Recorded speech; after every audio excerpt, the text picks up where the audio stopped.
Hey everyone, welcome to Ask An Apologist. My name is Matthew Mittelberg, and if this is your first time watching, welcome.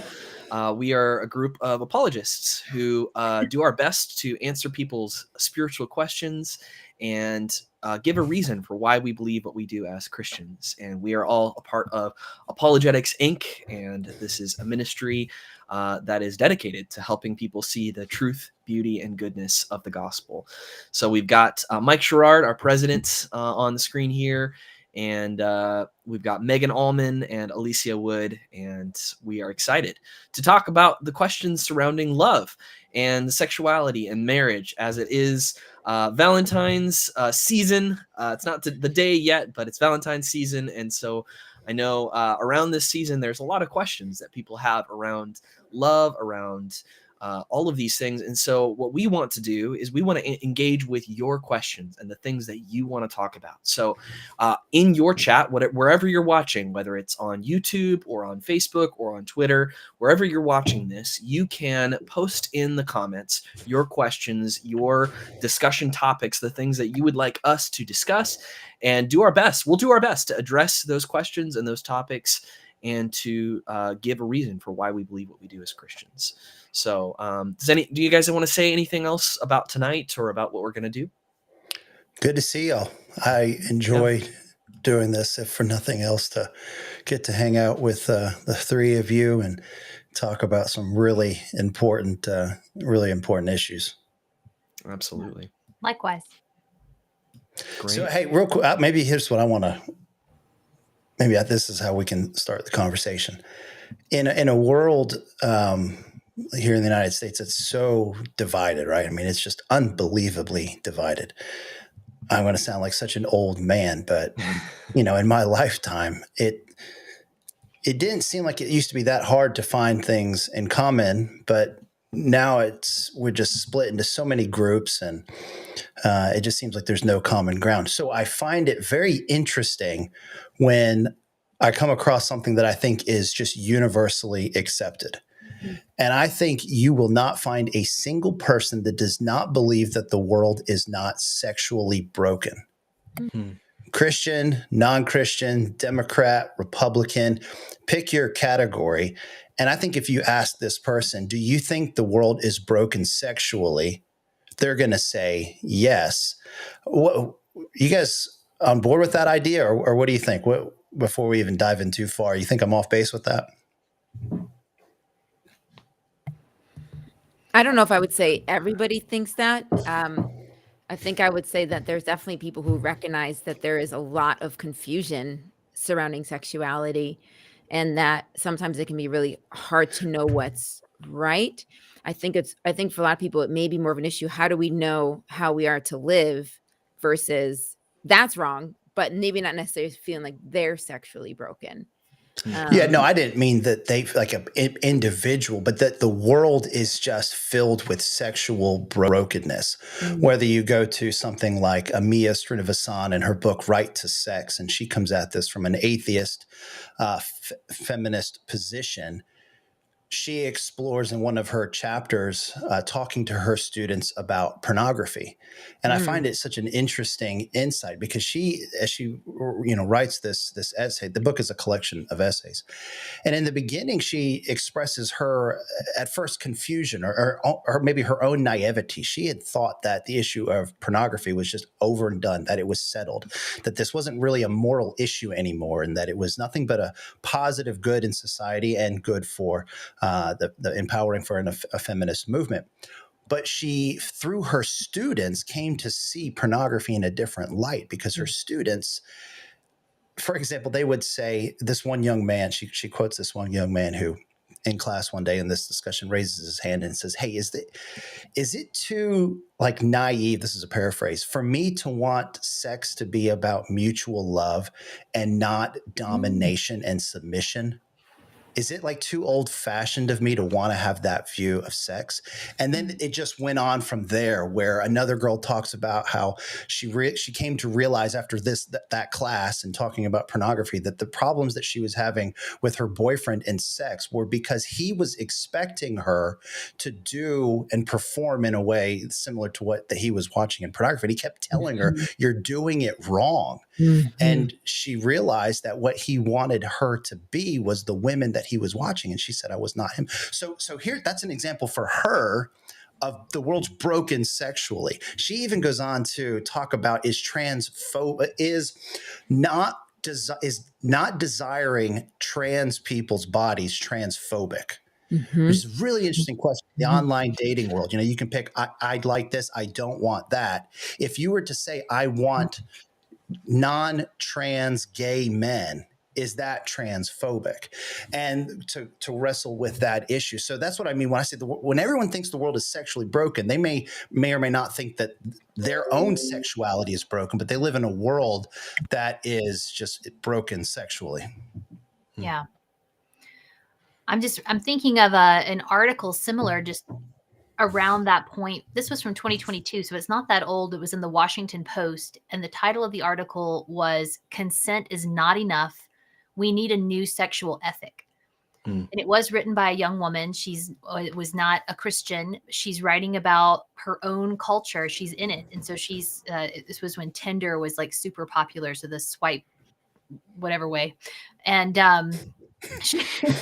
I can't remember which one's positive. Right. Not.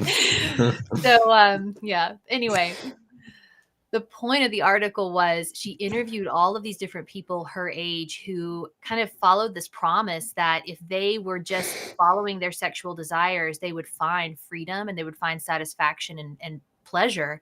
And basically, she's like, it's not delivering on any of those things. Everybody's unhappy, but we just keep doing it this way.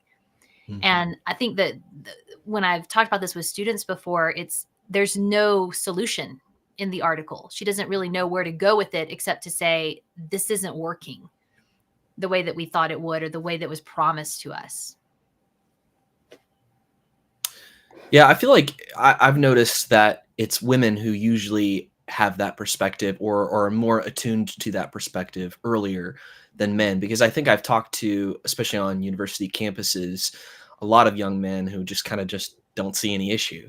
And that's partially because the sexual evolution primarily benefits men who can sleep around with no consequences. And, they don't see a lot of the hurt, although they will later on, they will see a lot of the hurt and the pain that's caused by their actions. But it's pretty frequent that I would say women have a more mature perspective on that. So I find this interesting because, hey, can y'all hear the rain? It is pouring at my house. Yeah, we can. Wow. I was going to ask what that was. Right. Well, I'm going to mute it for a second and let y'all carry the conversation and see if this storm passes. Yeah, we can hear you now. When you're talking, it drowns out the rain. So, all right. Well, give y'all carry it for a second. Give me just a second here. Yeah. Well, one thought I had is, and first of all, hi Anna. It's so funny that she laughed as well. With the story, whatever way. That's golden. Thank you. Yeah. So, it's interesting because several years ago when I first started speaking on sexuality and just love and this kind of thing, I ran across a Tinder article on Tinder that Vanity Fair put out, which, Vanity Fair is not a, Christian magazine at all, or anything like that.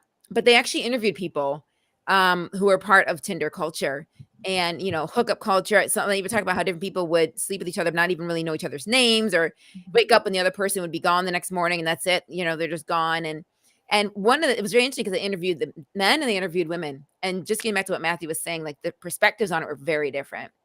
I think women were looking for much more love and commitment and just more of like feeling like that meant something. But if you said that it meant if you wanted those things, then you were like non-supportive of feminism, right? So somehow you couldn't really express it. That's what you were looking for when it came to sex. But then when you listen to the men, you know, they're like trying to hit 100 girls a year. And so for them, it was a very different mindset and a very different attitude. And it's funny because one of the, during the interview, you know, one of the guys was like, is this misogynistic in some way? Because it's like, I can get a girl with just putting emojis. Like I just put emojis and I can get a date. I can get a girl. But it was interesting as well, because one guy pushed back on him. It's like, dude, like you're a little much, you know? But they also reflected, one guy in particular actually mentions that, you know, would I actually like want to marry a girl like this? No, like this isn't who I'd want to marry, but I'm okay treating other people's future wife like this. But this isn't who I'd want to marry, right? So you did see the difference in perspectives, where the women almost felt like you have to kind of participate and go along with this. And if you say anything, then you're anti-women. You're not supporting women's freedom. And for the men, it's like, how many girls can I sleep with in a year? And so yeah, I think that we see the brokenness even on both sides, and either or you see the brokenness, but you understand maybe the brokenness differently on both sides. So I think this is an opportunity to have good conversation, which is interesting, right? Because on this issue, you think like, what's the possibility of having productive, respectful conversations when it comes to things like sexual identity and orientation? These are very personal things, and it's really easy for people to be offended and feel threatened and feel attacked. But when we live in a world where I think more people than not recognize that the world is sexually broken, it allows us to ask questions like, well, what is the way it's supposed to be then? And that creates opportunities for productive conversations. And I think also opportunities to show the goodness of the Christian worldview. And I think this creates pathways to the gospel. But maybe before getting into practically how to do that, I'm wondering if we should maybe just kind of define some terms to begin with that we're going to be talking about a lot. You know, Valentine's Day is coming up. When you're talking about sex and sexuality and whatnot, love is, of course, a key issue. Maybe we get a working definition, because this is a word that has a range of meanings. So maybe if I could just toss it out there, what are some of the either misunderstandings of love, misconceptions of love, the conflating of different kinds of love? Let's see if we can get a working definition of love in its various forms. That's good. Yeah, I think I've heard love referred to as because it's our one word, right? So it's like a junk drawer term. We use it for everything. Like I love, I don't know, tacos. I love my shoes. I love puppies. I love Trip, my husband. Like I hope I don't mean those in the same way, because that's messed up. But that ends up being the way that we tend to use the word. And so it ends up just diffusing, I think, what we're trying to get at with it. Other languages have more words for it, even with the Hebrew in the Old Testament. I can think of 3 different ones that were in the Song of Songs, right? You've got the Re'ah type of love, which is kind of a friendship type of love. And then Dode, which is something closer to Eros, like the Greek erotic love. So I've heard, who was it? I think it was John Mark Comer, the Portland pastor. He said, Dode is the one that when you feel that one, you need to put your hands in your pockets. Like that's Dode. And then Ahava is the highest, deepest. So something equivalent to like the agape, which, I mean, maybe you guys, I've not read the 4 Loves by Lewis all the way through, but you could build off of that, because that's another language that has more than one term, which is helpful. Yeah, Lewis, he talks about the 4 different loves using the Greek language, and he talks about like affection kind of love that you would have towards even inanimate objects, like your favorite pair of slippers, and he talks about the brotherly love or the friendship kind of love.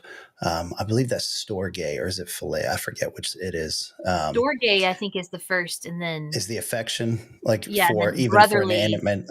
Mm-hmm. Yeah, is next. the phileo and filio. And what's interesting about Lewis's take on it is he he had in his time lamented its demise. He saw it vanishing from public life, and he saw it vanishing from literature. So you take and he thought that was a great tragedy, because he thought it was one of the best things about life, is that kind of deep, intimate love between friends, absent of any sexual desire or attraction, just intimate, loving friendship. And so if you think of something like The Lord of the Rings and the relationship between Sam and Frodo, I mean, it's deep, intimate relationship, such when you watch that in our over-sexualized context, you wonder, are they gay? It makes you wonder that. And of course, there's so much when the movies came out, 10 years ago, 15 years ago now? Gosh, 20 years ago. Yeah. Oh my gosh. Yeah. They're talking about being wild. old. I remember all of that conversation where they were trying to turn the narrative into, Sam and Frodo are gay because they had such a deep, intimate friendship. And it's like our world lacked the vision for that kind of deep and intimate friendship. But it wasn't. It was just a strong, loving bond between friends. And it was not sexual in nature. You see, and I see it going away too in our time. I mean, Lewis was writing about this 50-something years ago, and so Terry and I, when we were in New York a couple of years ago, we went and saw the Broadway Harry Potter show. What was it called? Harry Potter and the Cursed Child, I think. Is that what it was? Oh yeah. Mm-hmm. Yeah. And not to spoil the play in case somebody's going to go to it, but you have Harry's son and you have Malfoy's son in it. And the original play, they had that kind of friendship, the Sam and Frodo friendship. And there was such pressure to romanticize that relationship. And they resisted it for some time, but then the play went away for a couple of years, and then it came back. And when it came back, it had that relationship romantic. It's not overt if you were to go see the play, but if you were to ask, is this a sexual romantic relationship? The answer would be yes now. So yeah, in our world, it's like we lack the vision for just deep, intimate friendship, which I agree with Lewis is one of the best things in life. And so it's not wrong for me to say, or not even that it's not wrong. If I were to say, like, I love Matthew in that way, it's proper and it's okay. And it does not need to imply anything sexual or romantic. Right. Yeah. And I think you're exactly right on that. And I think the best way to fight against that is to have those kinds of friendships, to invest in those kinds of friendships, and let the world see we can be amazing friends. I have several friends like that who, they know everything about me, and they know my heart, and they know what I'm going through, and I share the deepest parts of me with them, and they're purely platonic, and that's the way that they should be. And we as Christians need to model that, because that's what's modeled for us in Scripture. Jesus had John, the disciple that he loved. And of course, there's David and Jonathan, and there's all of these kinds of friendships that show this just deep inner heart bond.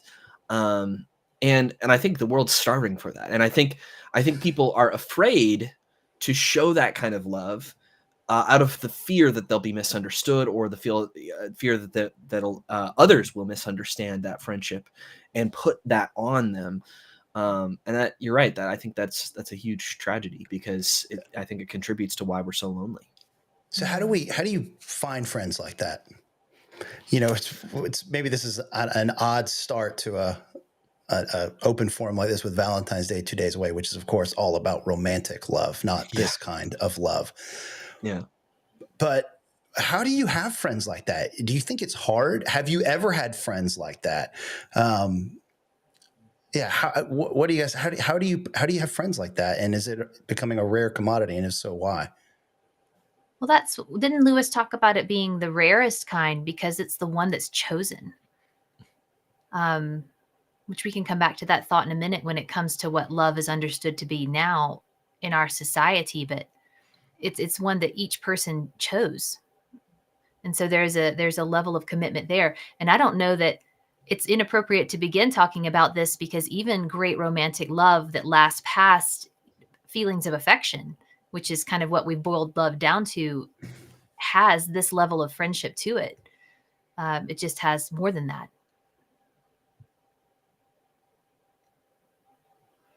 So that's it. No one knows how do you have, where do you Well, find you friends? you have to work at it. If it's a choice, is it simple as like having an awkward conversation with somebody you meet at church or at some hey, you playing pickleball. Hey, you wanna be friends? I mean, Yeah. but sometimes that's how it starts, I think you have to almost go to that level of extreme nowadays because of the way things are with people, because it's so difficult that it's not naturally forged, because we don't have a culture that is doing this such that it's something that's caught and passed down. It is something you have to be overtly intentional about at first. And then I think it becomes organic.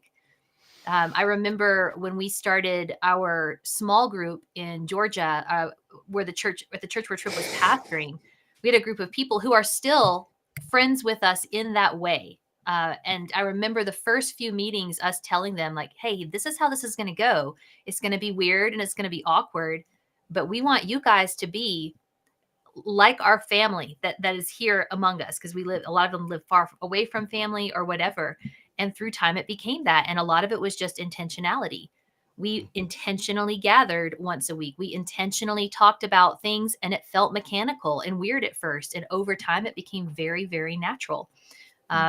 So I think there's an aspect of being intentional that can help develop friendships like that. Yeah. And even just, go ahead, Alycia, what were you going to say? Oh, sorry. Well, I was just going to say, I think for me, it's happened much more organically. I just find that there's certain people that you just connect with well.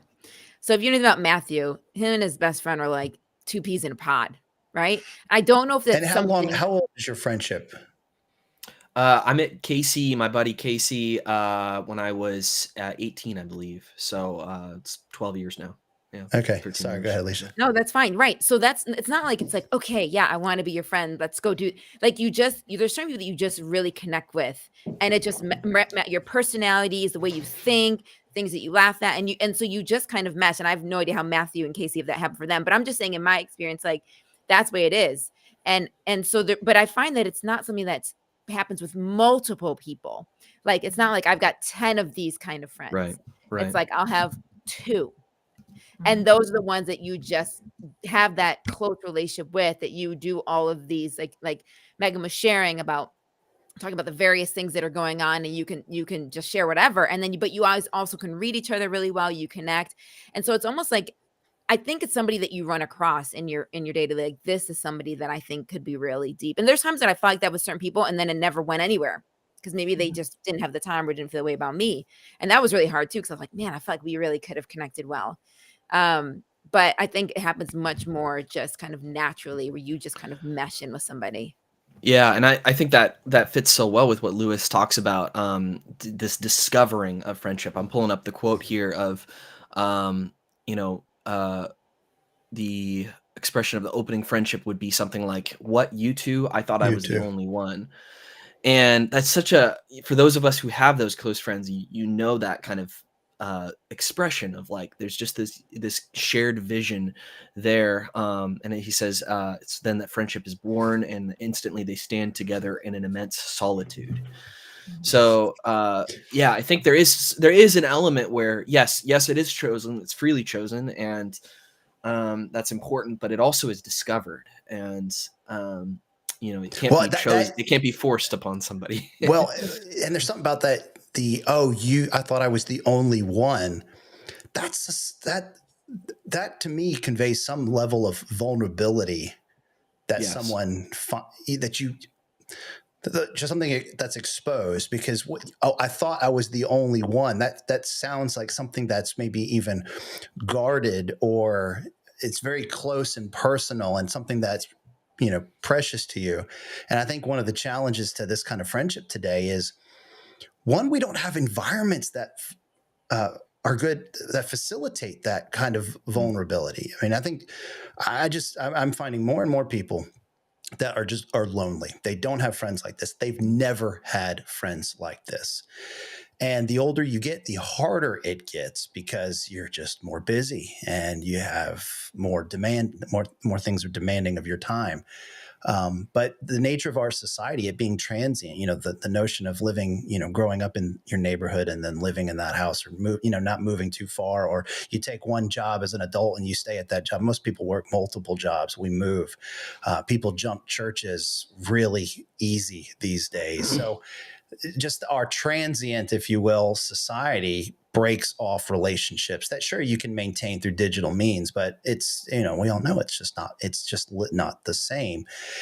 And so that kind of world works against us, and having those moments where that just an opportunity even for vulnerability to go, oh, dang, I thought I was the only one. And then I love that language, that kind of the two people now in isolation, because you feel like, you've got someone right there with you it's hard. So yeah, I think there's this interesting tension and balance, right?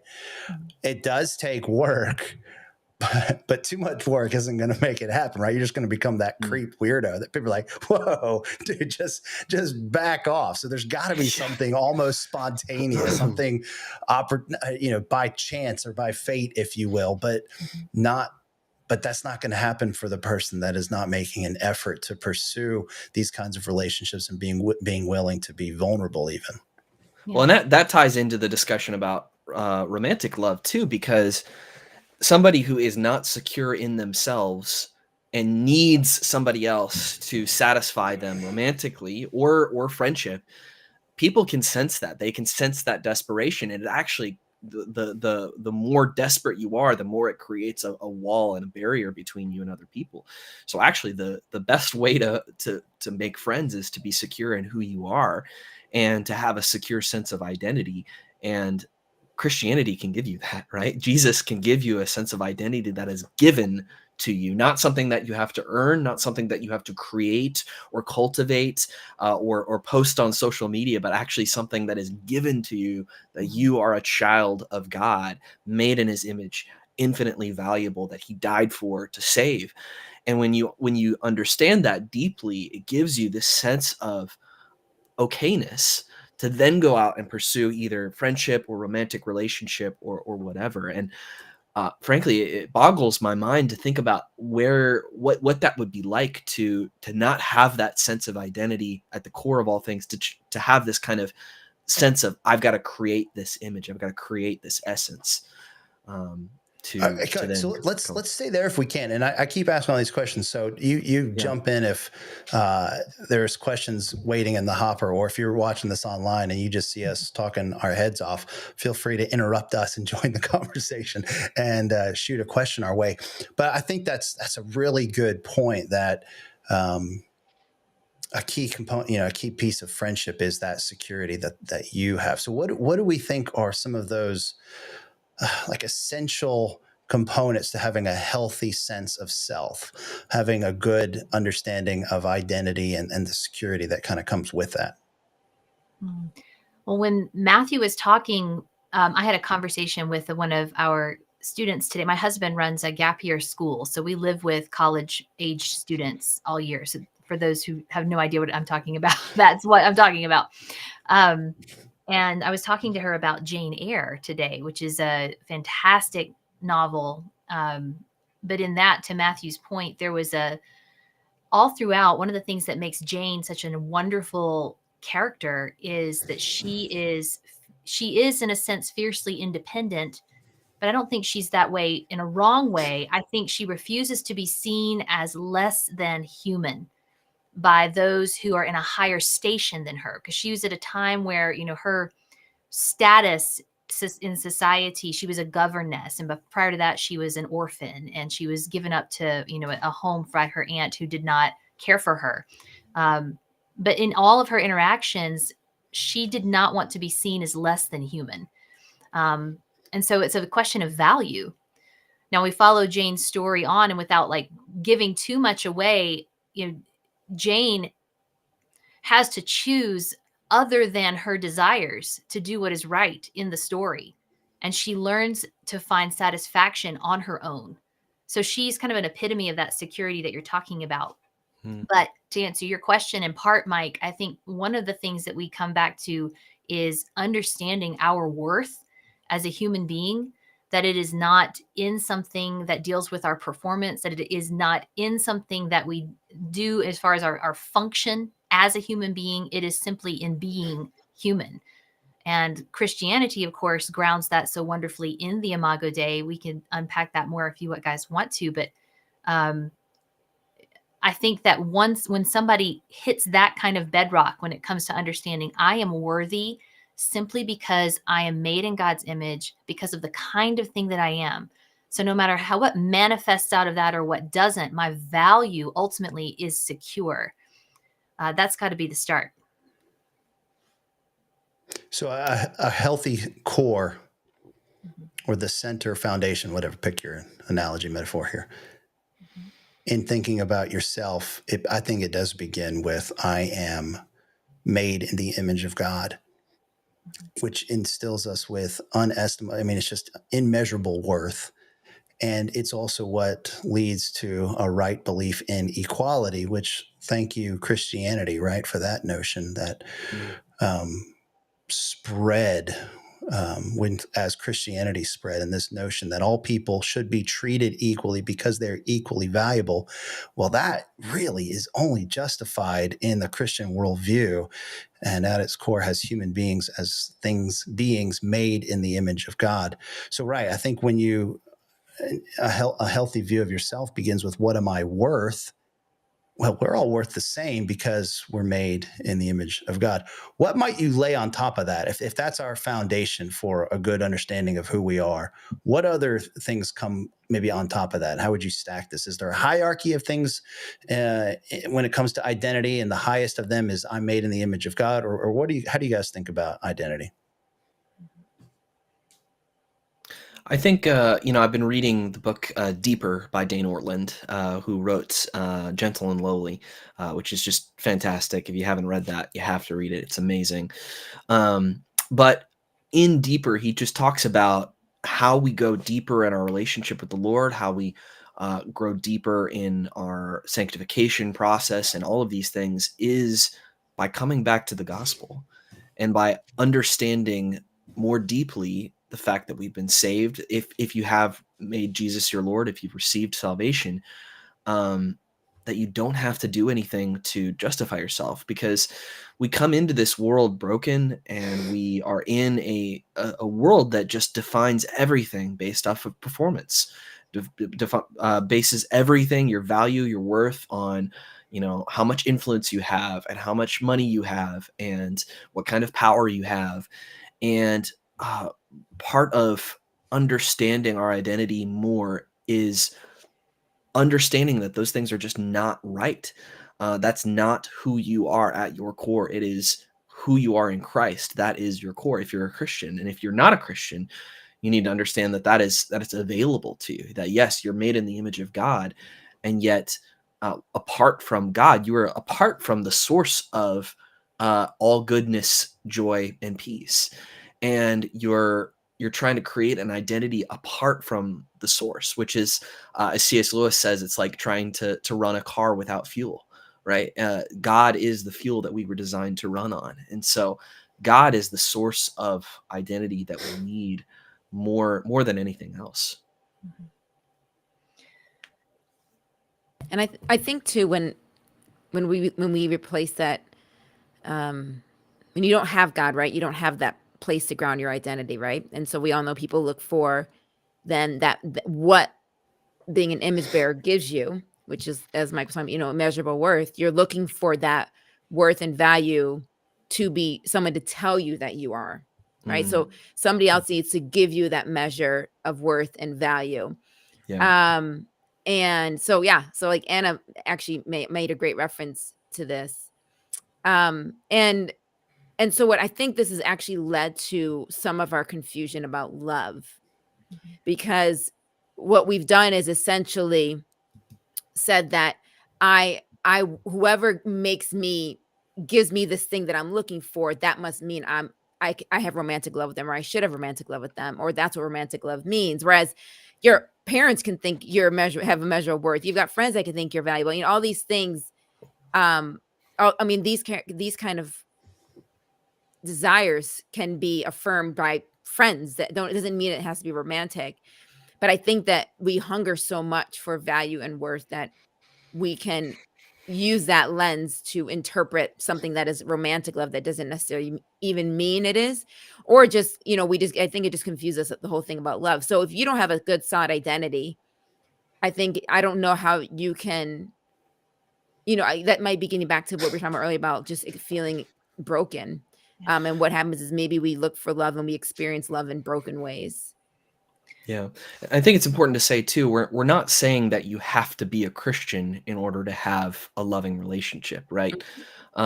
We see this reflected in those kinds of relationships where people aren't trying to find their source of identity from the other person, where they're actually two, fully mature individuals who are loving each other out of their maturity.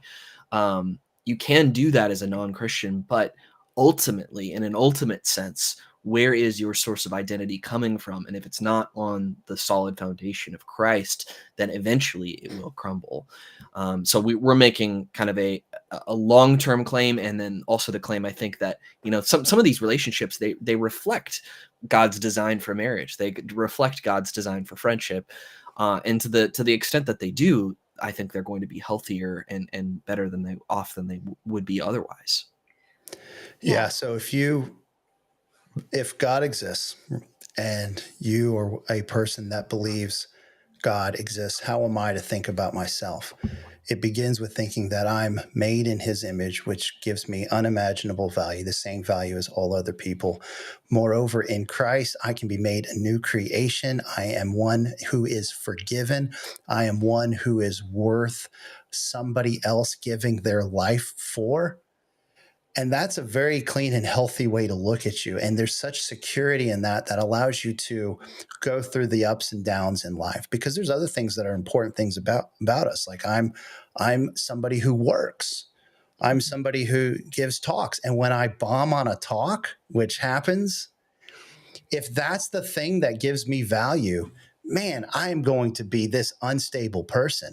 If I'm always succeeding, you know what I'm going to be struggling with? I'm going to be struggling with pride, because I'm looking to that thing as the thing that gives me value. And I'm going to see how I'm way better at this than other people. So I must be worth more than other people. And I'm going to be this arrogant fool. Or if you're going through some hardships in life, if it's performance-based, whether it's work, relationship, or anything, and we're looking at those things as the central things that give us value, then we're going to be looking pretty down. We're going to be feeling very low. And there's this great instability that can come when you have to look at performance factors, if you will, to find your worth. So if you're a person that is a follower of Jesus Christ, believes that he is God's son, the way to think rightly about yourself begins with, I'm made in his image. I am worth more than I can imagine. I am loved by this God. I'm worthy of redemption. He who knew everything I've ever done still paid the greatest of sacrifice to redeem me.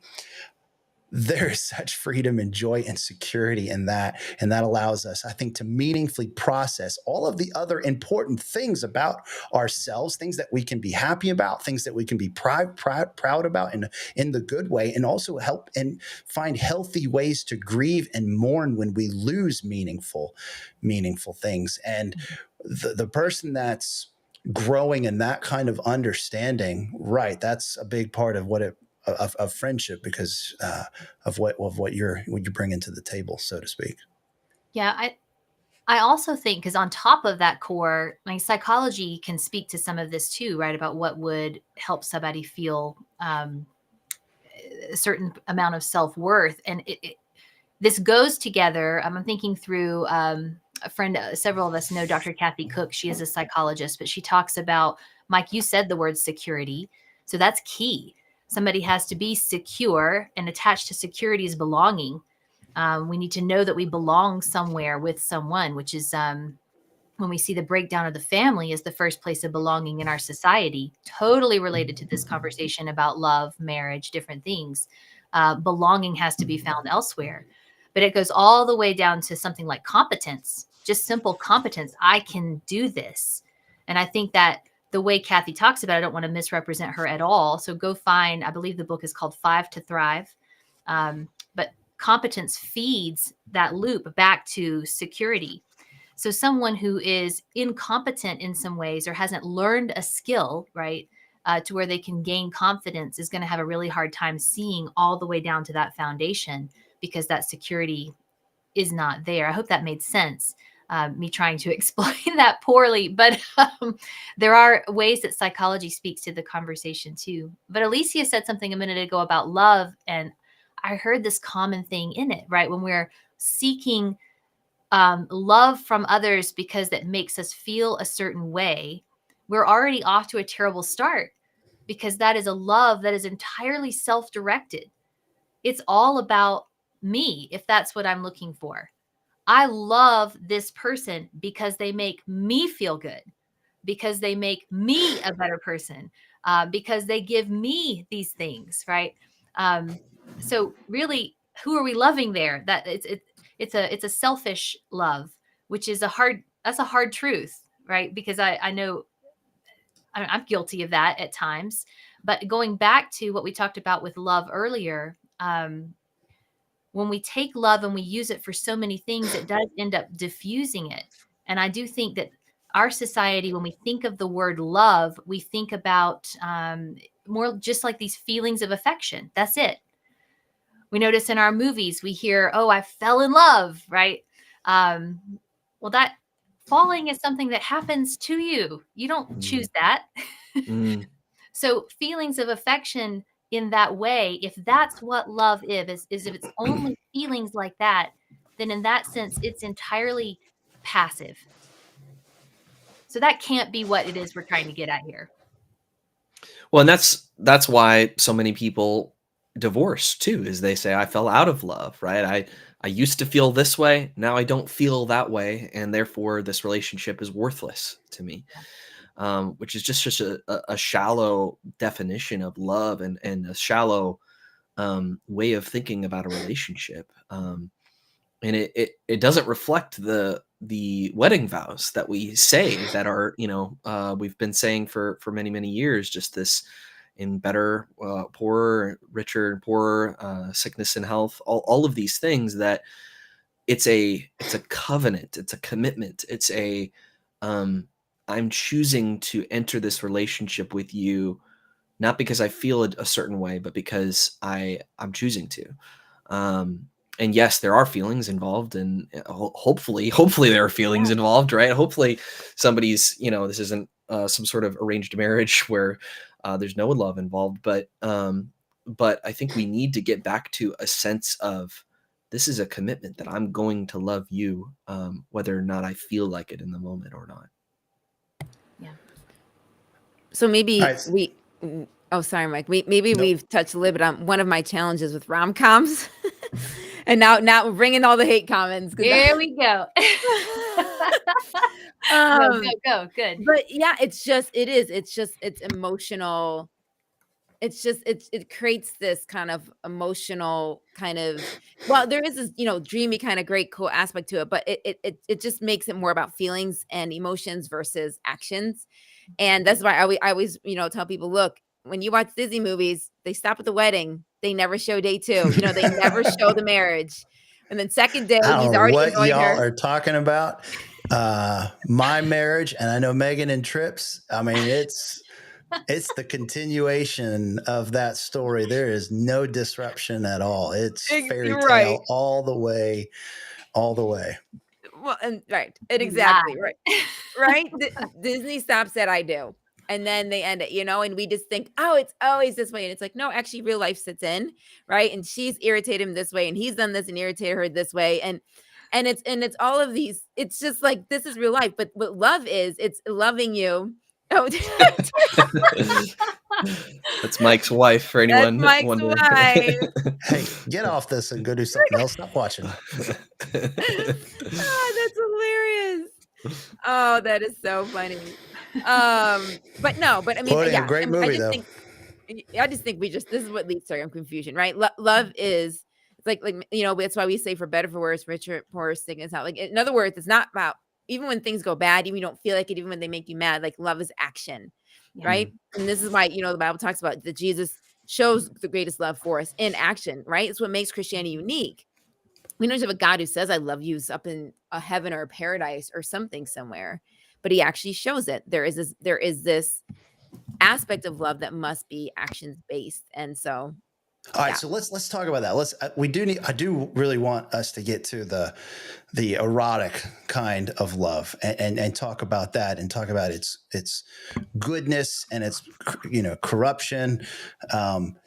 But as we're talking about love, we're talking about these different parts of it. And in our society, only one kind of love really gets the emphasis, right? But this strong affection that you can even go towards inanimate things, this deep intimacy that is the bond of friendship that certainly is part of romantic relationships, but it doesn't have to be a part of a romantic relationship. And this of course, the romantic part, but then the other kind of love that Alycia keeps coming back to is this, this enacting of the will, whether agape in Greek or Lewis would call it charity, this seeking the good of somebody else, even when it comes at great cost. I think that when you have that component with these others, that's when you have something really special, right?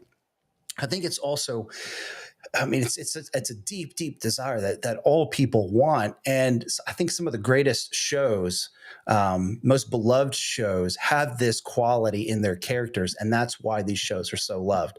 Let me just go through a couple of them, but the show Friends, which is, a classic. And those friends would fight it out with each other. I mean, fight it out. They would have the kinds of fights that we may never have had with friends because we fear losing the friendship. But they have those fights.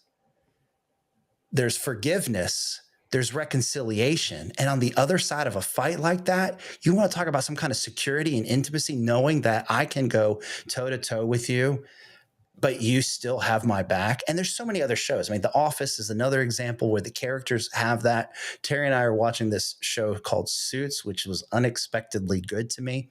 And that's just one of the components in that is these characters fight like brothers and sisters. But they're not. And it's rare to have friendships or relationships where you can fight that intense, have these intense fights with, and then say, I'm sorry and have forgiveness. And so these kinds of, that kind of love that you're talking about, Alycia, has to be a part of them. And so often it's not, because we view relationships simply transactionally. And once I'm not having the erotic part of it desire fulfilled, whenever there's some kind of strain on just the fondness or the affection, well, forget me choosing to love you at all. And relationships are then thrown away. But man, when you do have that kind of relationship where both people, right, are enacting the will to seek your good and loving you in that way, that's evidenced by things like forgiveness and I'm sorry's. Man, is that not a deep desire that all people have, to be known by somebody else in that way, loved by somebody else in that way, forgiven by somebody else in that way? And I don't know what else to say, but that's one of the deepest desires that all people have. Well, I think we're hitting on something here too. And I love what the verse that you brought up there, Alycia, just that God shows us what love is, or he shows his love for us in that while we were still sinners, he died for us. So there's right there baked into that verse, this idea that we didn't deserve this. This is not something that God owes us. It's not our wages. It's not something that is due to us. It's something that is undeserved. And I think that's a core, I think, part of the deepest kind of love, is that it's not just something transactional. It's not something, I get this, you get this, we trade these things. It's no, you don't deserve this for any reason. I'm just choosing to love you. So do you think benevolent love, this selfless love, can actually exist in an atheistic universe? And I don't mean just, and I mean like it's ontology. Like what? So this is very apologetic, philosophical kind of question now. But can that thing actually exist, or or is it that in that kind of universe, what we would call that love has something illusory about it? It's a false notion of it. Because, and here's, I guess, maybe I'm just going to give what I think instead of asking the question, right? In an atheistic universe that maybe has a moral code driven by, evolution and the survival of its fittest, self-sacrificing love is self-serving in nature, in that it propagates, the advancement of the species. So it's selfish in its nature, not selfless in its nature. And I'm inclined to think that if God does not exist, benevolent love can't exist. And I'm wondering if there's an apologetic argument there for the existence of God based on the recognition of things like benevolence, true, selfless, true self-sacrificial love, where the good of another is sought merely at the expense to oneself without there being anything to gain from it. Well, the problem there too is that what is the good? The good, like, so how are we defining that, the good for another? If all we're looking for is survival, why would I do anything to sacrifice self so that my species may go on? What's the motivating factor for that? Seems like I would want to survive, which is very much what our culture has turned into in some ways, not extreme, because we have so much residue there. But when we think about some of the moral issues we're looking at today, I hang out a lot in the area of abortion. And it seems that we live in a culture that, whereas once we used to ask the question generally, what am I willing to die for? We've kind of transitioned to asking, what am I willing to kill for? We think we live in a culture that celebrates life, but that's my life, right? A culture of life like the one you're talking about, Mike, and Alycia and Matthew, is the one that is self-giving. So just to point out the obvious, in contrast to that love that was all about me, the type of love we're describing, not in this atheistic universe, but in that actually plays out well, that's benevolent in a real sense, is all about the other. It's not really about me at all. To your point, Mike, I had a professor one time talking about love in an atheistic universe, and he was talking about films like Cinderella and Beauty and the Beast, which came from stories prior to the Disney films. Newsflash, that was news to me. So, but those stories can't be. And in fact, I think if I don't want to misquote him, but I'm going to paraphrase what he said. He said something like, atheists, strictly speaking, can only make really bad science fiction. Like, there's no Star Wars in an atheistic universe, because that kind of love can't be grounded, rather. So it's important that you made that distinction, Mike, between ontology, which is where do you ground it ultimately, and can we know it? Can we understand it? Epistemology, well, of course, we all experience that to some degree. So that's an important distinction. But I found that just that little quote pretty provocative, but I think it rings true. There's no Star Wars. There's love in that. So, Mike, when you were talking, one of the things I was thinking of is, is there a need for, I don't know if it's benevolent, but is there a need for love to be self-giving, self-sacrificial? In other words, in an atheistic universe, in other words, what I was thinking was, since what's key is my survival and the survival of species, but oftentimes within that framework, my question is always, why should I care more about the species than me? So at my core, I'm going to try and survive. And if I'm going to try and survive, then love can be transactional. It's going to be, what can I get from you to help me survive better? And so I actually think it's a really interesting question that you pose about, what does love mean? It doesn't mean that you can't have it, right? That you can't have romance love people that genuinely love each other. I'm just wondering if I think you could correctly come up with a definition of love that serves me irregardless of you, and have it be consistent with an atheistic framework, I guess is what I'm trying to say. Because I don't mean at the end, but I guess my argument is, where did that come from?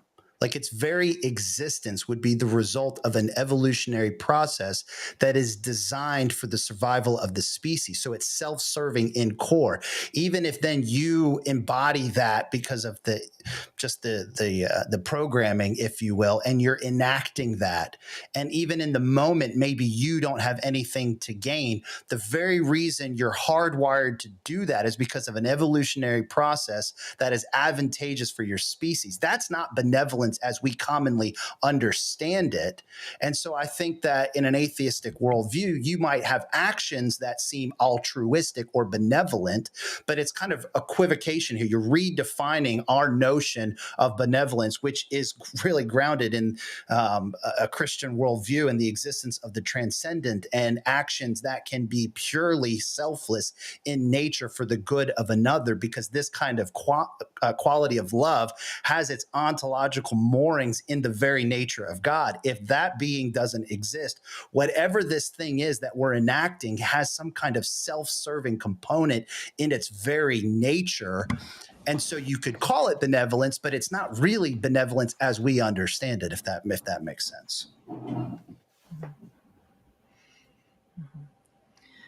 So I don't know where we go from here in the conversation now, Well, that just makes sense. If we sum up what we've been talking about, there's a definition that the philosopher J. Budziszewski talks about love. It's really just Aquinas reworded, but I think it's wonderful. And he says, love, as understood from the verse that Alycia brought up, and there are other verses like that, love is the enduring commitment of the will to the true good of the other person. And all those things, all those phrases could be unpacked. But that does, to Mike's point, and just to the question we've been wrestling with a little bit, what is the true good? We have to wrestle with that too, because our society with these feelings of affection kind of conflates these things.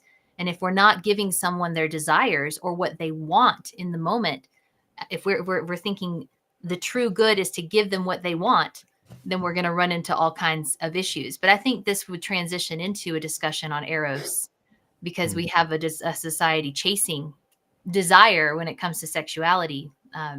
Well, let's do it. It's a pretty good definition, but I think this one might be better. Love is getting your wife a bag of Chick-fil-A ice. competing definition here. Word. So, thank you for that. I liked also, just while we're going through these comments, Anna Richards brought up this quote by Tim Keller: "To be loved but not known is comforting but superficial, but to be known and not loved is our greatest fear. But to be fully known and truly loved is, well, a lot like being loved by God. It is what we need more than anything." Tim Keller. So I love that. So true. All right, so let's talk about Eros, erotic love, romantic love, what it is, what's great about it, how it's easily corrupted. I mean, of course, as in the line of work we do, I don't know about you guys, but probably the majority of the questions I get these days are about this topic right here, about romantic love. So how would we define this? Do we need a definition? How are you encountering it? You want to go through the birds and the bees here, or yeah, what do you mean? What are we doing here, Mike? I've got a flannel board in the back here. I can flannel board. No, listen. Okay, here's a quote that's worthwhile. Dr. Howard Hendricks did say, "We should not be ashamed to discuss that which God was not ashamed to create." That's good. Which might be the first, like when we're talking about this with other people, we do come from a position of great strength. And so we don't have to be sorry to talk about it. But as far as definitions go, I think the simple definition is, because Eros is a lot like that Hebrew word dode, which is when you experience Eros, you probably need to put your hands in your pockets. Because it's that it is strong. It's an attraction that is overwhelming. In that moment anyway. So that's a start. Well, I find it just really interesting that the Bible uses the language of one flesh, because if you've had this kind of feeling of love, it's like you can't get close enough to the other. And it's like as much as tightly as I squeeze or hug my wife, I can't get close enough. So it's just interesting to me that the Bible describes this one flesh, which is more than just the feeling. One flesh, of course, in the biblical understanding of one flesh is more comprehensive than just what I'm describing there. But there's a component of this kind of love that is so intense that to me, it just, that's the best way to describe it. It's like, I want to become one, but I can't quite do it, which is another really interesting thing. It's like, no matter how close, I'm still not fully close. And it's just interesting in a number of ways. It just reminds me, again, we keep talking about Lewis, but how the good things in this world, there's still something that lacks perfect fulfillment. And Lewis would say that's, of course, just because these things are intended to draw you to the ultimate source of them. Not that you can't enjoy them, but there's always going to be a longing. And so anyways, when it comes to this kind of romantic or eros, the kind of love, that's one of the things that stands out to me is this feeling, this desire for oneness that is not perfectly attainable. Well, and I think you're hitting on something there that I was going to say too, of why do Christians care so much about this subject? Why do we care so much about what the definition of marriage is? Why do we care so much about sexuality? And it's because the Bible explicitly tells us that this relationship, the marriage covenantal relationship, is meant to be a mirror or an expression of the relationship between God and the church.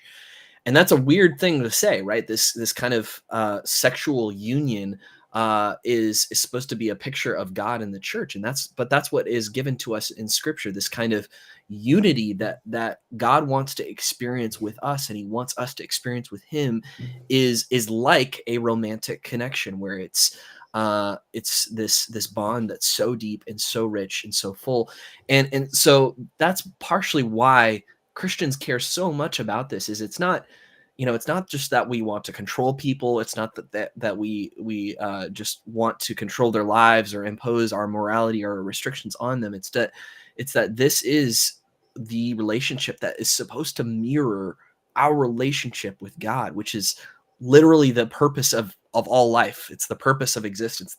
It's the meaning of life in that sense.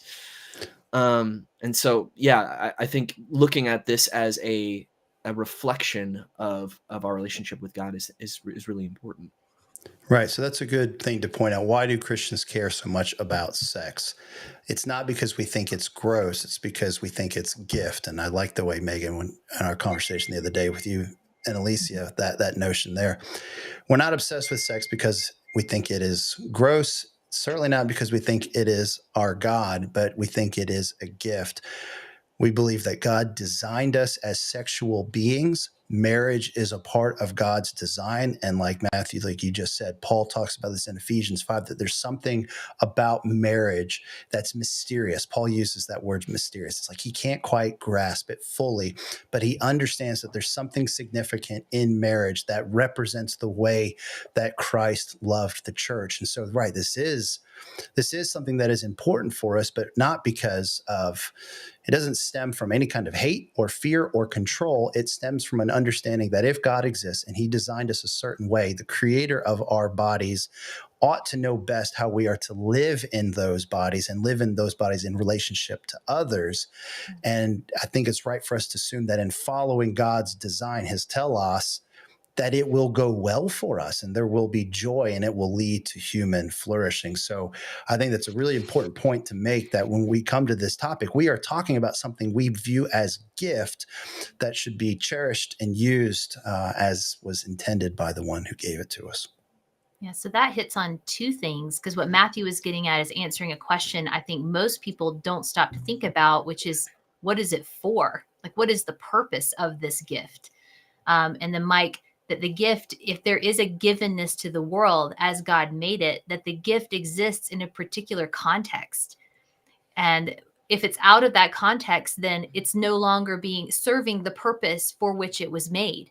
There are people who've written about this really, really well. Sean McDowell was one of them in his book, Chasing Love. He has a whole kind of section on what is sex and what is it for. Others have written about it. Church fathers have written about it in ways that are wonderful. And I don't know, I'm thinking about that. I've heard my friend John Stone Street, he's talked about it this way. If sex is a gift, he talks about, what if he were to give his wife Sarah a jeweled necklace that, you know, it costs thousands upon thousands of dollars. Like, think of I don't know what a princess would wear, like a jeweled necklace. He gives her this beautiful gift, right? But then one day he's driving in the car and he sees her pass by another car, and she's like holding it and waving it out the window of the vehicle. And he's thinking, well, oh my God, well, obviously she doesn't cherish this gift because she's misusing it. That's not what the gift was for. This works, I think, a little bit like that. You could use, I think when I think about fire, that's an analogy. I'm sure a lot of youth pastors have used that analogy, but I think it's effective. Sex is powerful. It's a good and powerful thing. God made us with sexual desires. Those are actually good things when they're properly ordered, right? Fire is a powerful thing. And in its proper context, in the fireplace, it gives all the wonderful things that fire is meant to give. It's a place around which people gather. It gives warmth and light to the entire room. The moment that it leaps out of that context, it destroys everything in its path. And sex is like that. And it's not just, and this is just loops back to the beginning of our conversation, it's not just Christians who are trying to say that. It's a world generally in agreement that something is amiss here. The things we thought we were going to get out of this, we're not getting. Maybe it's because we've forgotten those questions. What is it and what is it for? So that's good. So I think, going back to the very beginning of this conversation, brokenness implies something, right? You don't call something broken unless you have some kind of sense of its wholeness and what it's supposed to be. So if we're talking about if sexuality, we live in a sexually broken world, then that comes to that question, what is sex for? So I'm going to ask the question and make y'all answer it. What is sex for? How would we answer that question? Be fruitful and multiply. I think it comes right back to scripture, right? It's about, it's partially this reflection again of God in the church, and there's new life that results from that. And we are to reflect that by having children. Lewis talks about this in some of his writings, that this marriage relationship ought to be aimed in the direction of producing children, because that is what the sexual relation was intended to do. So, and I think going back to what you were saying, Megan, about, these, I don't remember exactly what you said, but something about the limits, or what are the restrictions, or, why consent isn't enough. That's something that I like to talk about a lot when it comes to this, because I think one of the biggest objections that people have to Christian sexual ethic is, why are you so restrictive? Why are you trying to restrict people? Why are you trying to restrict their freedom? And what I like to point out is that we all have limits, right? We all have rules that we place around sexuality, and we impose those on others. And right now, society says more than consent. It's more than just consent. It's two consenting adults who are not related. And so right there, you've got, what is that? Four different categories, or four different limiters that you're placing on this, probably who are sober, right? Who are in their right mind. You're placing all of these limits on somebody, and I could say the same thing to you. Why are you placing all these limits on somebody? Well, it's because you think that these are the right kind of limits to protect somebody, to protect them from, harm. And what we are saying is the same thing. We think that this is the best way for a sexual relationship to flourish, because it's made by God. He is the one who's invented this. He has designed it to be unity amongst diversity. So a man and a woman, two things that are different coming together to produce new life. And only a covenantal relationship of a man and a woman can produce that kind of life. So we're all willing to put limits around it. It's just that Christians are, in some ways, Christians are less arrogant in the way that they're going about this, because we're not creating this ourselves. We're just saying, look, this is the way that God has delivered it to us. We didn't come up with this. We're not saying this, we say this is the best way to do it, and therefore you have to do it this way. We're saying, no, this is the way that God has revealed it to us, and we're trying to communicate that to others. So one of the challenges for us living at this time in history, living after the postmodern movement, is there's this broad rejection of telos, that things have design and purpose. And that's one of the challenges for us. So right from the Christian standpoint, we believe, no, things do have design. They do have telos. And it's not simply a Christian idea. Of course, the Greeks had this. Plato and Aristotle believed in telos, that things had an ultimate aim, that which they were striving for. And so we, within a Christian outlook and worldview, we think that, yes, sex and marriage have a telos, they have a design. And here's maybe a way to put it. I think, I can never say his name, J. Bud. You say it, Megan. I can never pronounce his last name. Budzhevsky. It's a J. He would say that the design, the telos of sex, and then, of course, right along with that, of course, is then the bond of marriage, because this is the relationship in which this kind of sexual relationship needs to take place, is that sex is procreative and unitive in nature. The unitive part gets to this notion of oneness, and really at an emotional sense too, not just the merging of two lives into one in a oneness, but we'd be idiots not to deny that there is this emotional desire element to sex. There is this, again, it's hard to describe, but outside of just this notion of oneness, of wanting to come together. And sex is, of course, pleasurable, but it's more than just pleasure. It is this almost feeling this sense of wholeness in a way. And when I say that, of course, I'm not saying that single people don't get to experience wholeness. It's just hard to use. I don't know what language to use to describe this. And so in marriage and then through sex, there is this unitive purpose to sex. The other purpose to it, of course, is procreative, and it's something that is inherently designed or geared at children and then family life. And there's a societal good that comes through this that we can unpack if we want. But part of the purpose is sex. The purpose of marriage is to ensure that biological mothers and fathers stay together. And we as a society work to see that it's a loving, lasting bond, because as research even still shows today, what common sense, I think, leads us to know is that the best environment for children is to be raised in a loving home by their biological parents. That, of course, isn't to say that children not raised in that environment, that they are less than, that they cannot become and do great things.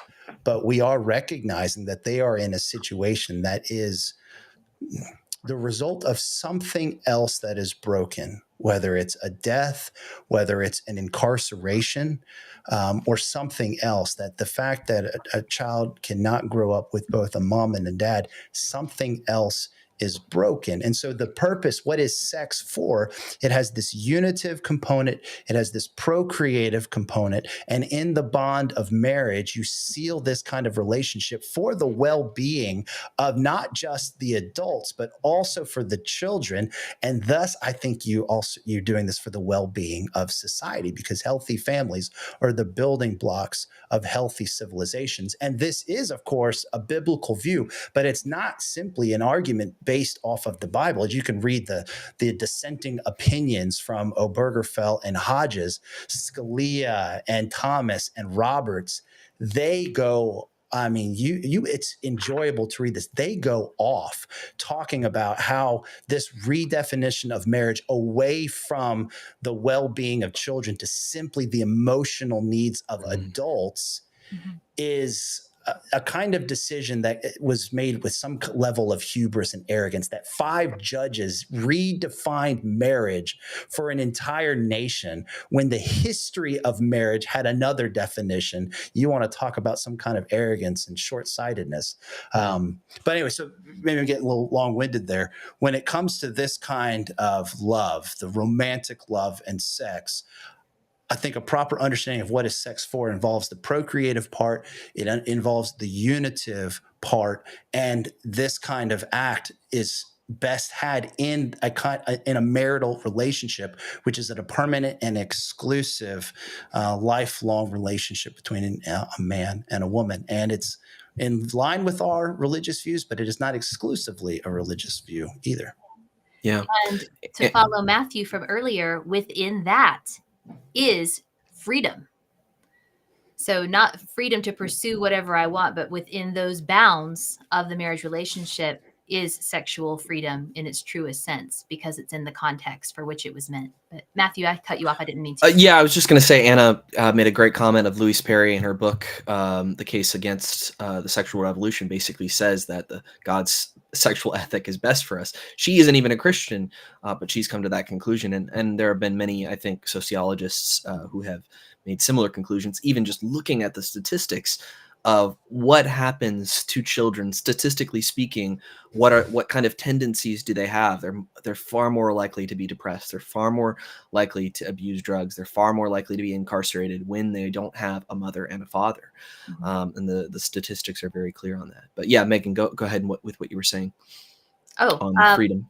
I have thoughts. That was just it, because you were talking a little bit ago about sexual freedom being I can pursue and have this relationship with whomever I please. When we see that in the end, that's not bringing about the satisfaction, the wholeness, the fullness that Mike is talking about. But within the bounds, within the context, serving the purpose are these two things. So 2 things that Mike said I wanted to point out. One is with regard to singleness. And like at this point, I'm not as best suited to speak to that as you guys are. But I think that given that we've made the case in Christianity that marriage points to this union with God, and there's also a Trinitarian aspect to it, that the marriage is, husband, wife come together and generate life that comes from it. That's very Trinitarian. So there are these snapshots of a higher good in reality, and singles have a unique opportunity to live out toward that higher union with God. And so it's not that they're lacking in any way. Right? Jesus was never married. Hello. Yep. And I think of great heroes of mine like Mother Teresa, who in her singleness was not only the epitome of femininity, but also just she lived a full and whole life with her union to Christ. In her lifetime here, she was singularly focused on a number of things that I could not be.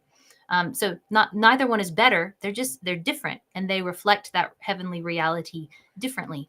Yeah, I love that. Oh, go ahead. No, go ahead. That's okay. No. I can remember. I refuse. I can't. I don't even remember. I was just going to say that Mike was talking about the purpose of marriage, and when he was talking about unitive and procreative. Although I think our society, if you ask, or I'm sorry, not marriage, but sex, the purpose of sex, I think a lot of people would say the purpose of sex is pleasure. And I just want to point out how weird that is, right? Because we have these other capabilities that we can do with our bodies as body and soul, embodied souls, selves, where certainly pleasure is part of it. Like my digestive power that I have, I eat, but the purpose of my eating is not pleasure. Pleasure is the happy byproduct of my eating. If the purpose of eating was pleasure, then we would be like ancient Rome all over again, right? Like, yeah, I'll just vomit. Vomitorium. Eating, like it was so gross. But sex, like that too. I think pleasure is a side benefit or something that comes from it, but it's not the purpose. And here, so if we sum up what we've talked about, the purpose being unitive between husband and wife, they become one flesh in this mysterious way, not just bodies, but souls intermingle. We have the procreative powers that every marriage should be open to the possibility of new life. There's a whole conversation that opens up about birth control and whatnot, but theologically, no matter which way you go on that issue, every marriage should be open to the possibility of new life coming from their sexual union. And then we also have these snapshots that marriage and sex within marriage provide of a heavenly reality. Reflective, we could call it. Yeah, I love that. I think that's another one that we ought to add to that discussion. I love what you said about singleness, because I was hoping we could talk about that a little bit, because I think sometimes the Christian church has done a bad job of portraying what it means to be a single person. And I read an article even today about a very influential book that came out in 2006 that essentially just claimed that, you know, all single people ought to be married. That's just God's will for your life, is always to be married. And I, you know, I was just shocked at this, and partially because I've been influenced by people who I think have very persuasively argued that, you know, the Bible makes it clear that singleness can be a way of honoring the Lord. And Sam Allberry makes a lot of points about that in his really helpful book, 7 Myths About Singleness. And he just talks about, yes, of course, Jesus was single, and we can't say that Jesus was lacking in any way in his life, that he missed out on the reason for his existence or something like that. The Apostle Paul, of course, was single too, and he wrote very, very clearly about this in 1 Corinthians 7. Saying, I wish that all of you could be like me. So if the Apostle Paul is saying, I wish you could be like me on this, I don't think he's living in sin on this. And I think we have to trust that Scripture is revealing clearly the will of God, that that singleness is a high calling, and it's something that Sam makes the point that it's not some sort of special calling that some people are called to. No, actually, all of us are going to be single in our lives. We're going to be single when we're children, when we're young adults. And most of us will be single at some point in our life again when we lose a spouse. And we don't happen to pass away at the same time as our spouse. So singleness is going to be a part of our life. And how do we honor the Lord in that? And he points to singles who are Christians can look to the union with Christ, that the church and God will be unified. That's actually what heaven is, right? That's this kingdom that we are looking forward to. It's truly a unity with Christ, a unity with God. And singles can honor the Lord by living this life and saying, you know what, I don't need sexual pleasure. I don't need to be romantically fulfilled in this life, because I've got the unity with God to look forward to. And I think we need to be clear about that as Christians. Mike has lost power, by the way, so that's why he is hopped off the stream. So some excuse, Mike. Expect better from you. You'd say that because he won't see it for a couple hours, but I know. I'm hoping I don't lose power too. I was like, great. If he lost it, I hope I'm okay. Yeah, you guys are all in that same area. I can piggyback on that a little bit, Matthew, because I think that no matter your, I guess, status, whether single or married, we are all called to purity. It does look different between singles and married, but only slightly so. And a couple of things on that. Well, one is the difference. You know, singles, I think, are called to, it's a good old fashioned word, continence, right? To restrain from certain things or whatever. So there's that. But in that, we often think about purities, and a lot of this came from purity culture and other things that have been harmful for some people in the way that it's come across or the way that it's been portrayed. Purity as something that's in the negative, right? So purity is all about don't do this and don't do that and not this and no to that. Whereas purity is actually something that's very active. It is actively pursuing something. It's not just don't everything in the negative. And that purity for you know, that continence for singles, for marrieds, it's fidelity. It's faithfulness to one person. So everyone is practicing purity actively, not passively. It's not just a list of no. It's I am pursuing something and I'm going to fight for it tooth and nail because it is worth it. It just kind of plays out slightly differently between the two. I remember a psychologist said to me once, Alycia, it's better to be single and wish you're married than to be married and wish you were single. And I was like, that sounds like, yeah, that's pretty interesting advice, you Ooh. know? And so, I mean, I think there is a sense in, you know, we all are striving to whatever situation is, whether you're married or single, there's challenges in both things. You know, you're constantly saying, okay, Lord, how can I serve you out in this situation? How can I seek contentment in this situation? I always find Paul very encouraging in Philippians 4:11 when he talks about how, you know, he can be content in any situation. He's learned that, right? And whether you have a lot, we have a little, you're sick, whatever, like the point is that you can find contentment. So, you know, striving to, you know, how can I serve you in this? How can I find contentment? And taking advantage of the situation you have, because you never know when it will change. I think Matthew raised a great point. Even someone who's married, if, you know, if that spouse passed away before them, oh boy, now they're in a different, now things have changed and now all of a sudden they're single. So how can I serve you where I'm at now? Because we never know when that might change.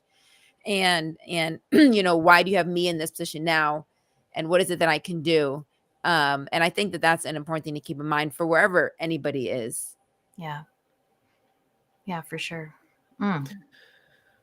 Well, I think if we were to sum up a lot of what we've been talking about tonight, and you guys can help jump in on this, but I think the Christian sexual ethic is often seen as limiting. It's seen as bigoted. It's seen as closed-minded. And I hope that if you are not a Christian and you're watching tonight's stream, I hope you understand that the Christian sexual ethic is good. It's actually good news. It's actually, there's a purpose behind sexuality and behind marriage, and a design for flourishing that, if it's lived out, actually leads to flourishing. It leads to new life. It leads to unity. I've seen several studies that show to the people who have the highest sexual satisfaction, self-reported sexual satisfaction, are women who have been married to Christian spouses for many, many decades, faithful Christian spouses. And that's the highest demographic, not the people who are sleeping around, not the people who have multiple sexual partners or are polyamorous or whatever it is. It's the people who have decided to live in line with God's design for sexuality. And that's a byproduct of it. It's not the purpose of it, though, because there's a higher purpose to unify together, to procreate, and to reflect the image of God. So I hope you see that the Christian sexual ethic is something that we should want it to be true.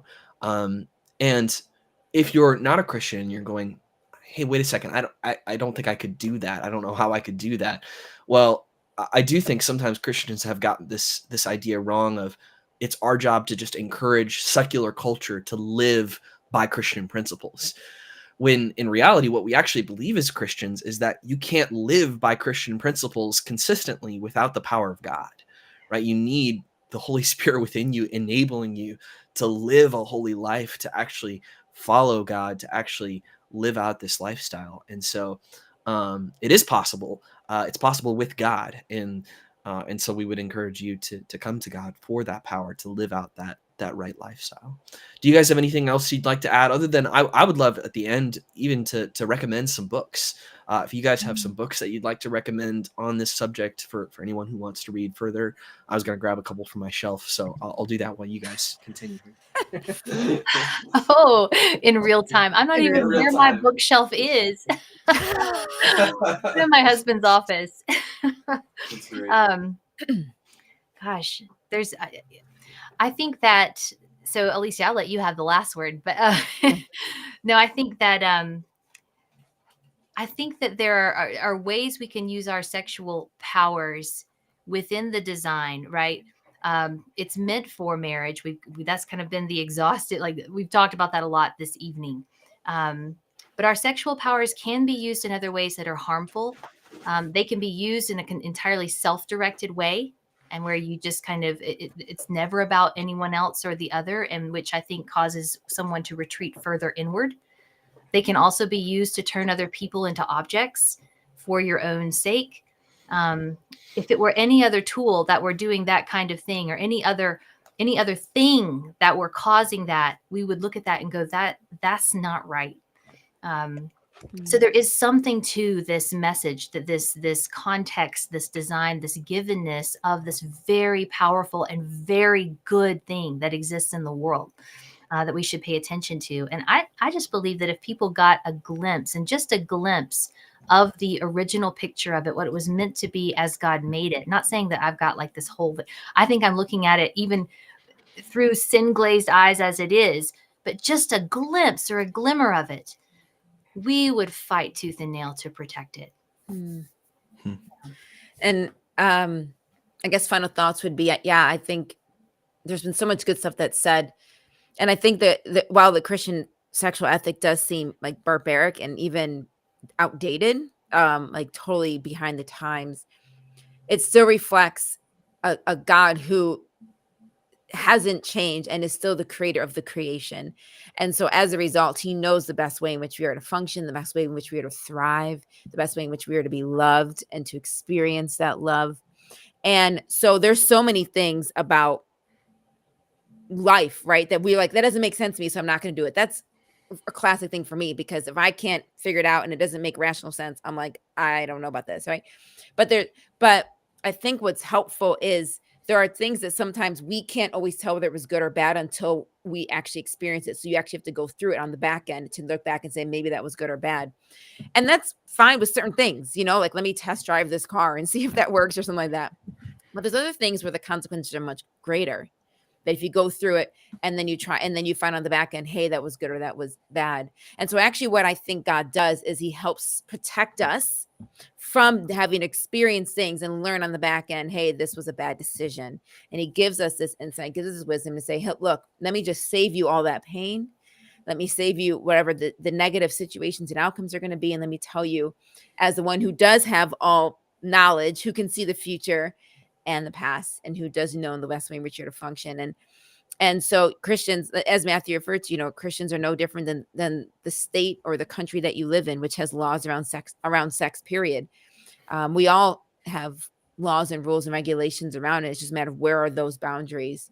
But very few people advocate for just complete, total recklessness with one's body in any kind of way, especially. It's why we have laws against, rape and incest and things like that. So, the Christian ethic is just a couple rules tighter in, and to protect you and guide you. So in terms of book recommendation, I'll recommend the book of 1 Corinthians chapter 13. There you go. Just because I just find that in our confusion about love, it's just helpful to be able to look back and see what is the definition. And it gives you a great definition of what love is. Love is patient, love is kind, doesn't keep a record of wrongs, doesn't envy, doesn't boast, all of these things. And what you won't find in that list is emotions. What you won't find in that list is a feeling. What you'll find are actions. Love is how you respond and treat somebody else. And I think in the midst of all of our confusion and everything that we've talked about, I think that can be really helpful for us to know what exactly is love. It's good. That's great. This is the book that Megan referenced earlier, Chasing Love by Sean McDowell. It's a great book on sex, love, and relationships in a confused culture. It's a newer book. I have two more here. One is God Anti-Gay by Sam Alberry. And there's actually a newer edition that's revised and expanded of this. And this is very helpful on the subject of homosexuality and how we should think about that. Sam is a legend. He's written several helpful books, including this one here, 7 Myths About Singleness. Especially want to recommend this one to anyone who is single, but also I think it's been really helpful for a lot of married people to read this and to understand what the single life is like, and to understand the importance of having a biblical view of singleness as well. And we mentioned Budziszewski a few times tonight. His name is a beast to spell, but it's just the letter J Budziszewski. And the book that he wrote is called On the Meaning of Sex. He's a good Catholic scholar and Aquinas scholar. And so that one we'll talk more about in depth about the things that we did. If you want to get into some of the statistics and things surrounding marriage and the goodness of marriage, there's a book called Same-Sex Marriage by John Stone Street, and I think Sean co-wrote that book. Am I right on that, Matthew? Yep. Okay, thank you. And it's titled Same-Sex Marriage, which I think, as a publisher is like this was a hot topic when it was written. It's still a hot topic, but the book itself is about marriage and different components. Like that we were talking about. Is marriage good for society? Was marriage invented? Or did we invent it? Did we invent it, or has it just always been, is rather the way to phrase that. But that's another good one as well. And then from there, just maybe follow some footnotes. There's a lot of good resources out there. That's great. Well, thanks so much, guys, for being a part of this conversation. Thank you to everyone who participated in the questions and asking questions and making helpful comments about this discussion. This live stream will be up. The recording will be up. So if you want to send it to a friend who you think might be interested, please feel free to do that. And then we will see you next month. We're doing these once a month. We may even start doing it more often than once a month. We're considering turning this into a podcast. So stay tuned for news for that. All the news will be posted on our social media accounts, on Apologetics Inc., and on our website, which is apologetics.org. So thank you so much, guys, and happy Valentine's Day.